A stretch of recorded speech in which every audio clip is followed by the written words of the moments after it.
Urteak igaro ahala, administrari laguntzailearen eta administrariaren zereginak nahaztu dira, eta gaur egun oso zaila da aurkitzea bien arteko desberdintasuna. Hori dela eta, hainbatetan, administrarien kategoriako lanak egin arren jasotako ordainsaria administrari laguntzailearena zen. Egoera horrekin amaitzeko modua postu biak bateratzea zen. Esta unificación conlleva otras mejoras en el funcionamiento que para LAB son muy importantes. La primera sería la facilidad de elegir puesto en un concurso de destinos, porque al unificar los puestos en uno, las funcionarias y funcionarios de carrera podrán acceder a todas las vacantes, es decir, todos aquellos puestos que no estén en propiedad.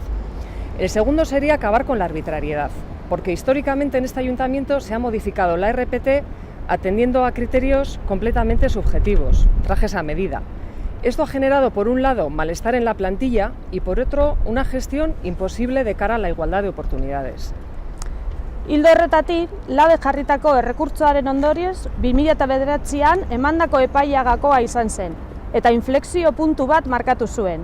Aurreko funtzionamendua, neurriko trajeak galaraziko zuen lanpostuen zerrenda berria egitera behartu zuelako. Postuak betetzeko arautegi bat sortzera ere behartu zuelako, eta azkenik, udalaren azken bolada honetan gertatzen ari diren aldaketak ahalbidetu dituelako.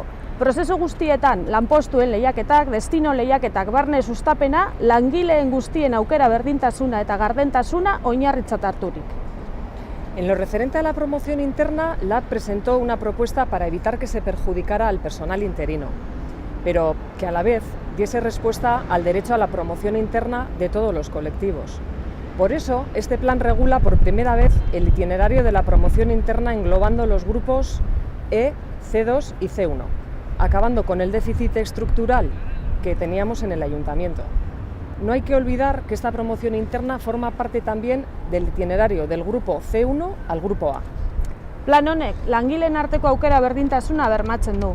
LAB adi egongo da, lehen erabiltzen zen bidegabekeria bueltatu ez dadin.